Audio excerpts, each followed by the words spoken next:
आणि मला माझा विठ्ठल भेटला. तर झालं असं की प्रत्येक वर्षी आषाढी कार्तिकी एकादशीला सर्व विठ्ठलाला भेटायला पंढरपूरला जायचे, पण माझा कधीच जाण्याचा योग नाही आला. त्यावर मलाच माझे मित्रमैत्रिणी म्हणाले, देवाच्या दारी जायचा योग ही देवच घडवून आणतो.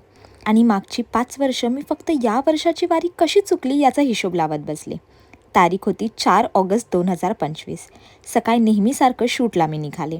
वार होता सोमवार, श्रावणाचा दुसरा सोमवार. पुण्यातल्या एका रिसॉर्टवर शूटसाठी गेले आणि तिथे दिसली ही विठ्ठल रखुमाईची गोड मूर्ती. विठ्ठलाला मिठी मारली आणि म्हणाले, एवढं होतं तर मला पंढरपूरला का नाही बोलवत? आणि सहज बोलता बोलता बोलून गेले, आता नंतर नाव नको पंढरपूरचं. Cut to day 2. सकाळीच ब्रेकफास्ट करून चेकआउट केला. आम्ही स्टे केला होता केरबाची वाडीमध्ये, जे होतं लोणावळा आणि पुण्याच्या मध्ये असलेल्या नांदगाव गावात. तिथून पुढे बरोबर अर्ध्या तासावर दुसरं शूट होतं, जे लोणावळामध्ये होतं. तिथे पोहोचताच मी सहज इथल्या ओनरला विचारलं, इथले टुरिस्ट अट्रॅक्शन्स काय आहेत? तर ते म्हणाले, इथून 10 मिनिटावर प्रति पंढरपूर आहे. आषाढी कार्तिकीला ज्यांना पंढरपूर जायचा योग नाही आहे ते इथे दर्शनाला येतात.